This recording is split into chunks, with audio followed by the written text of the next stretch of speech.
নমস্কার বন্ধুরা, ব্যানার্জি ফ্যামিলির আরও একটি ব্লগে তোমাদের সকলকে জানাই স্বাগত। আশা করি তোমরা সবাই ভালো আছো, সুস্থ আছো, আর আমিও ভীষণ ভালো আছি।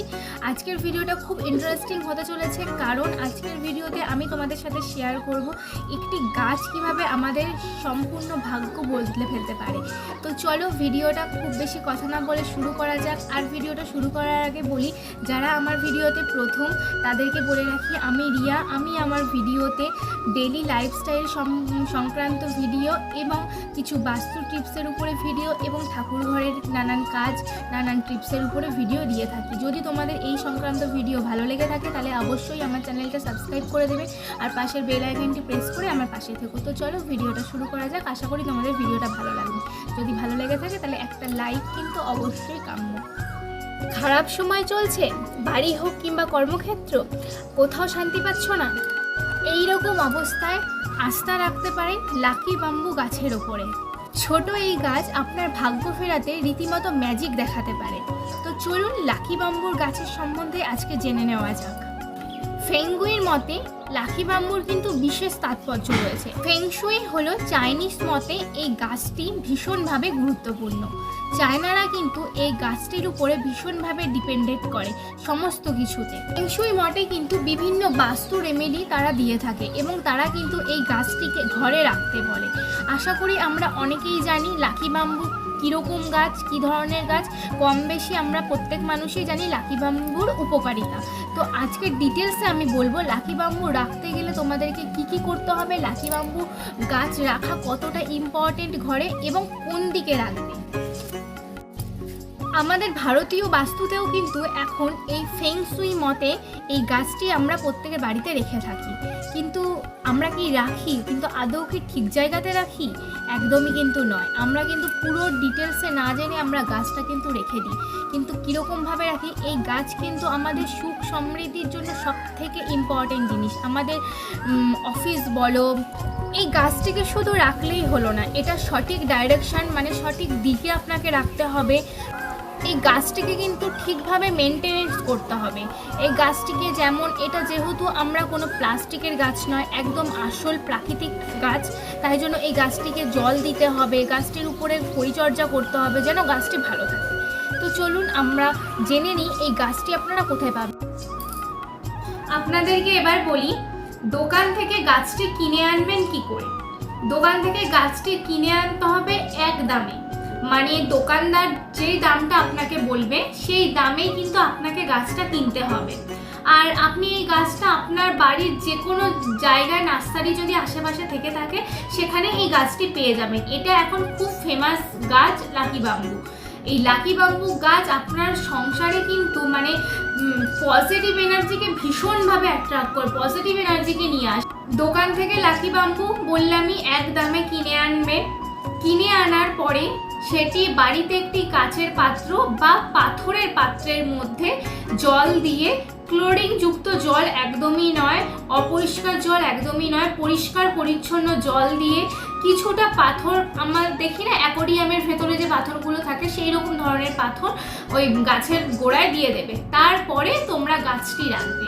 আর গাছটিতে খুব বেশি পরিষ্কার পরিচ্ছন্ন করার দরকার নেই, মানে গাছটির ওপরে ভীষণ আর কি পরিচর্যা করতে হবে সেরকম কোনো ব্যাপার নেই। গাছটা শুধু পরিষ্কার পরিচ্ছন্ন জল দিলেই গাছটি খুব সুন্দরভাবে বৃদ্ধি পাবে।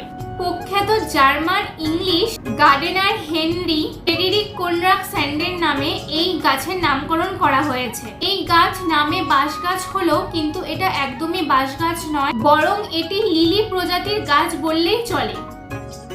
দক্ষিণ পূর্ব এশিয়ার কিছু কিছু জায়গায় এই গাছের বাসভূমি। চীনা ফেংশুই মতে এই গাছ থেকে সবসময় পজিটিভ এনার্জি নির্গত হয়।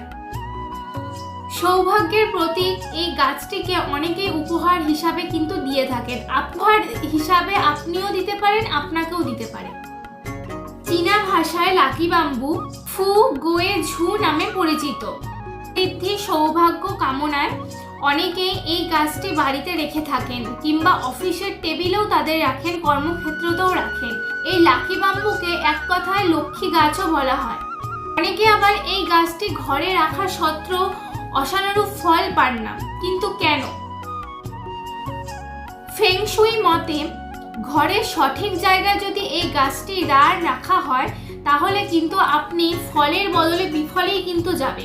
কারণ আপনি বিপদে তো অবশ্যই পড়বেন, কিন্তু আপনার ক্ষতিও হয়ে যেতে পারে।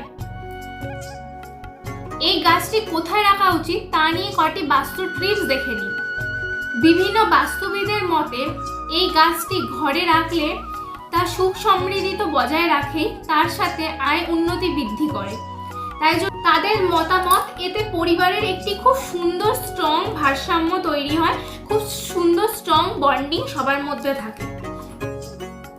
এবার এই গাছটি কোথায় রাখবেন? এই গাছটি রাখবেন আপনার ঘরের অগ্নিকোণে।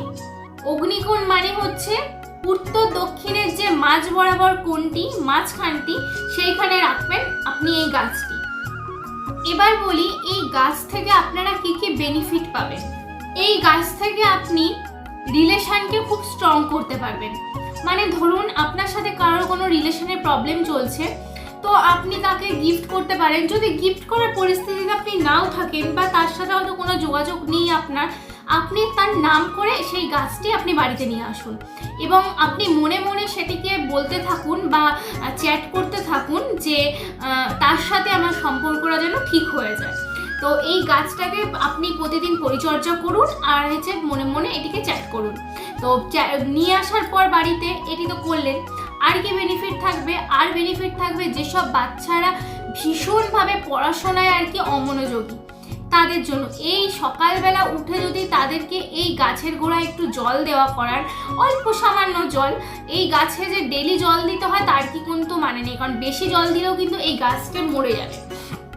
তাই জন্য যে সামান্য যেটুকু জলের প্রয়োজন এই গাছে আপনি দিন, তাকে প্রতিদিন জল দেওয়া করান, অল্প সামান্য 1 চামচ বা একটা ঢাকনা একটুখানি জল দিয়ে তারপরে আপনি তাকে পড়তে বসান। আর আপনি যে বাচ্চাকে পড়তে বসাবে সেই ঘরে যেন এই গাছটা থাকে, এটা কিন্তু মাস্ট। বাচ্চাকে যে আপনি পড়তে বসাবেন সেই ঘরটাতে কিন্তু এই গাছটা রাখতে হবে, তাহলে কিন্তু তার এনার্জেটিক মানে তার মনের মধ্যে প্রচুর আর কি পজিটিভ এনার্জি কাজ করবে। এনার্জি কাজ করলে সে কিন্তু পড়াতে মনোযোগ বসাতে পারবে। তার হয়তো মনের মধ্যে সেই দুষ্টুমিটা চলতে আছে, আর বাচ্চা স্বাভাবিক দুষ্টুমি করবেই, কিন্তু সেই দুষ্টুমিটা যাতে ওর মনের মধ্যে বেশি বাড়তে না দেওয়া যায় ওইটুকু সময়ের মধ্যে, সেটা আপনাদেরকে খেয়াল রাখতে হবে। কিন্তু এই গাছ কিন্তু সেটা অনেক ক্ষেত্রে কাজ করে। তারপর হচ্ছে এই গাছটি যেহেতু পুরোটাই সবুজ সতেজ, একটা মানে চাঙ্গা একটা ব্যাপার আছে গাছটির মধ্যে, তাই জন্য আপনি এই গাছটি থেকে যখনই তাকাবেন তখনই কিন্তু এক রাশ পজিটিভ এনার্জি আপনি নিজের মধ্যে ক্রিয়েট করতে পারবেন। আর আপনি যে এই গাছটি লাগাবেন সম্পূর্ণ পজিটিভ মাইন্ডে আপনি এই গাছটি লাগাবেন। কোনো মাথায় কোশ্চেন মার্ক আনবেন না যে আদৌ এই গাছটা লাগাচ্ছি কোনো কি উপকার পাবো, কোনো কি আদৌ কিছু হবে, নাকি এমনি জাস্ট গাছটা লাগাচ্ছি। ধরুন আপনি আমার ভিডিও দেখে গাছটা লাগাচ্ছেন বা নানান আরও অনেকের ভিডিও রয়েছে দেখে গাছটা লাগাচ্ছেন। আপনি গাছটা লাগাতে গিয়ে আপনি আপনার মাইন্ডে একটা কোশ্চেন মার্ক লাগলেন যে গাছটা লাগাচ্ছে আদৌ কি ঠিক হবে, একদমই সেটা রাখবেন না। সেটা রাখলে কিন্তু আপনি নেগেটিভ এনার্জিটাই ক্রিয়েট করছেন, পজিটিভ এনার্জিটা কিন্তু বাড়িতে আনতে পারবেন না, সেটাতে কিন্তু আপনার কাজ হবে না। আপনারা কি করবেন, মাইন্ড পুরো ফ্রেশ করে মাইন্ডটা এক জায়গায় স্থির করে তারপর আপনারা গাছটা লাগাবেন। আর দোকান থেকে যখন গাছটা কিনতে যাবেন অবশ্যই এক দামে গাছটা কিনতে হবে, আমি আগেও বললাম এখনো বারবার করে বলে যাচ্ছি। যখন আপনি ঘরে রাখবেন গাছটি সবসময় কিছু একটা টেবিলের উপরে বা কিছু একটা জায়গার উপরে গাছটি রাখবেন। গাছটি কিন্তু কখনো ঝুলিয়ে রাখবেন না, তাহলে কিন্তু আপনি পজিটিভ এনার্জি পাবেন না, বরং আপনি হয়তো কিছু খারাপও হতে পারে আপনার। তো এই গাছটি কিন্তু মানে বাড়িতে শুধু রেখে দিলাম তা নয়, কিন্তু গাছটি কিন্তু সিরিয়াসলি ভীষণ সিরিয়াসভাবে গাছটিকে রাখুন আর গাছটিকে পরিচর্যা করুন। এবং গাছটিকে আপনি যেখানে রাখবেন সেখানে যেন আপনার দিনে আলো বাতাস চলাচল করে, মানে আপনার সূর্যের আলো যেন গাছটির উপরে আসে পড়ে। আমি কিন্তু রোদ আসার কথা বলছি না, আমি আলো আসার কথা বলছি, মানে বাইরে আলোর তাপটা বা প্রভাবটা যেন আপনার ঘরের ভেতরে আসে, সেটি আপনি কিন্তু মাথায় রাখবেন। আরও একটা ব্যাপার, এই গাছটা কিন্তু আমরা ডাইরেক্ট সানলাইটে রাখতে পারি না, তাহলে কিন্তু গাছটা হলুদ হয়ে যাবে, গাছটা মরেও যেতে পারে। আমরা ঘরের ভেতরেই রাখবো, জানলা দরজা খুললে যেরকম আমাদের হালকা আবহাওয়া মানে বাইরের তাপটারও আসে, ঠিক সেই রকম ভাবে আমরা গাছটা রাখবো। ধরুন আপনার ঘরে সেই রকম পজিশন নেই অগ্নিকোণে যে আপনি এই গাছটা রাখতে পারেন, তাহলে কি করবেন? তাহলে আপনি একটাই কাজ করবেন, আপনার ঘরে সবসময় যেন আলো জ্বলে, লাইট জ্বলে। ওই গাছটাতে আলোর প্রয়োজন, লাইটের প্রয়োজন। গাছটা কিন্তু শুধু সূর্যের আলোই লাগবে তার কি কিন্তু মনে নেই, গাছটা শুধু লাইট লাগবে, আলো লাগবে, এটুকুই। ব্যাস, এইভাবে আপনি গাছটা রেখে দিন। এরপরেই গাছ নিজে নিজেই পজিটিভ এনার্জি আপনার সারা ঘরে ছড়াতে শুরু করবে। আর যেহেতু আপনার সারা ঘরে ছড়াতে শুরু করবে, ঘরটাকে পরিপূর্ণ করে দেবে পজিটিভ এনার্জিতে, তাহলে আপনার ঘরেও সমস্ত কিছু নেগেটিভ এনার্জি দূরে চলে যাবে, আপনার ঘরে আর্থিক সমস্যা চলে যাবে, ঘরের মধ্যে ঝগড়া অশান্তি কলহ দূরে যাবে, আর্থিক সমস্যা তো যাবেই বললাম, টাকা পয়সার ব্যাপার মানে ভীষণ হুড়ুড় করে হয়তো বাড়তে থাকবে। হ্যাঁ, সাথে সাথে হবে না, কিন্তু হবে, কিন্তু কাজ দেবে। আর আমি এটা নিজে ফিল করেছি, আমাদের বাড়িতে আছে, আমি এটা জানি। আর আপনাদের সাথে ভিডিওটা শেয়ার করছি। আমি নানান কিছু ঘেটে, নানান কিছু রিসার্চ করে, বই পড়ে আমি সমস্ত তথ্যগুলো আপনাদের সাথে শেয়ার করছি। সেই পজিটিভ এনার্জিতে কিন্তু আপনার ঘর পরিপূর্ণ হতে থাকবে। তো শুধু কি এই গাছ রাখলেই চলবে? না, এই গাছ রাখার সাথে সাথে আপনাদের কর্মও কিন্তু করে যেতে হবে। ওটাই কিন্তু মেন, যে আপনি শুধু গাছ রেখে দিলেন, কর্ম করলেন না, তাহলে কিন্তু আপনার কোনো কাজ হবে না।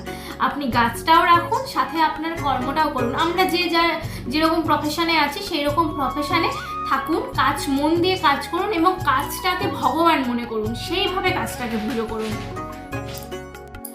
তো বললাম গাছ কিভাবে রাখবেন, গাছ কোন দিকে রাখবেন, গাছ কেমন ভাবে রাখবেন, কি কি গাছ থেকে বেনিফিট পাবেন, সবই তো বললাম। তাহলে তো ভিডিও এখানেই শেষ, কিন্তু একদমই না। ভিডিওটা কিন্তু আপনার তো এবার তো ভিডিওটা শেষ, সবই বলে দিলাম ভিডিওতে। গাছ কিভাবে কিনে আনবেন, গাছ কোন দিকে রাখবেন, গাছ থেকে কি কি বেনিফিট পাবেন, এই গাছের তাৎপর্য কি, সবই বললাম। কিন্তু না, পুরো ভিডিওটা লাস্ট অবধি দেখতে হবে। এবার তো বলবো যে গাছটা আপনারা যত্ন কি করে নেবেন। গাছটা লাগিয়ে দিলাম, কিন্তু ম্যাক্সিমাম বাড়িতে এই গাছের সম্বন্ধে দেখা যায় গাছ কিন্তু মরে যাচ্ছে, লাল হয়ে যাচ্ছে, গাছের পাতা শুকিয়ে যাচ্ছে। এটা কিন্তু করা চলবে না। আপনি যদি এই গাছ থেকে সত্যি সত্যি পজিটিভ কিছু পেতে চান, তাহলে কিন্তু এটা করা একদমই চলবে না। গাছটাকে আপনি কি করে ভালো রাখবেন? একটা কাচের বোলে রাখবেন বা পাথরের বোলে রাখবেন, আমি বললামই। সেইটাকে প্রতিদিন 7 দিন অন্তর অন্তর, প্রতি 7 দিন অন্তর অন্তর জলটা পাল্টে ফেলুন, সেটাকে ভালো করে মেজে ফেলুন, মানে বাসন মাজার মতো ভালো করে মাজুন, পরিষ্কার করুন, দিয়ে আবার নেক্সট টাইমে তার মধ্যে জল দিন। আর বললামই গাছের গোড়াতে কিছু স্টোন বা পাথর যেগুলো অ্যাকোরিয়ামের মধ্যে থেকে থাকে আমরা দেখি, সেই ধরনের দিন ওগুলোকেও পরিষ্কার করুন। কেননা গাছের ভেতরে এরকম জল থাকতে থাকতে একটা লালা টাইপের জিনিস কিন্তু সৃষ্টি হয়। লালা টাইপের জিনিসটা যেন ওই বোলটার মধ্যে একদমই না থাকে, তাহলে কিন্তু কাজে দেবে না। আপনি ওটা 7 দিন অন্তর অন্তর চেঞ্জ করুন গাছটা, তাহলে কিন্তু গাছ ভালো থাকবে। আর যারা গাছটা মাটিতে পুঁতেছেন, ধরুন অনেকের বাড়িতেই মাটিতে থাকবে, কোনো ব্যাপার না, মাটিতে পুঁতলে 3 দিন 4 দিন অন্তর সামান্য করে জল গাছটার গোড়ায় দিন, যেন গাছটা একদম চিপচিপা ভেজা হয়ে না যায়। মানে গাছের মাটি যেন গোড়াটা নরম না থাকে, গাছটা যেন শক্ত থাকে কিন্তু জলও পায়। এইরকম ভাবে গাছটাকে রাখুন। এই গাছের কিন্তু বেশি জলের প্রয়োজন নেই। যদি আপনি বলে রাখেন তাহলে গাছটা জলের মধ্যে রাখুন, আর যদি মাটিতে রাখেন তাহলে কিন্তু বেশি জলের প্রয়োজন নেই। দুটো জিনিসের পার্থক্য আছে। এবার অনেক সময় দেখা যায় এই গাছে ফাঙ্গাস টাইপের জিনিস লেগে যায়, তাহলে ফাঙ্গাস টাইপের জিনিস থেকে বাঁচাতে আপনি কি করবেন? সামান্য একটু কাঁচা হলুদের রস, সামান্য একটু কাঁচা হলুদের রস, কিছুটা হয়তো 2-3টে নিম পাতা আপনি এই জলের মধ্যে দিয়ে দিন। ওটা জলটা দেখতেও সুন্দর হবে আর আপনার এই সমস্যা থেকেও আপনি দূরে যাবেন। তো চলুন, ভিডিওটা যদি ভালো লেগে থাকে তাহলে চ্যানেলটা অবশ্যই সাবস্ক্রাইব করে দেবেন, পাশের বেল আইকনটি প্রেস করে আমার পাশে থাকবেন। ভিডিও এখানেই শেষ করছি। সবাই ভালো থাকবেন, সুস্থ থাকবেন। দেখা হবে আবার পরবর্তী একটি ভিডিওতে।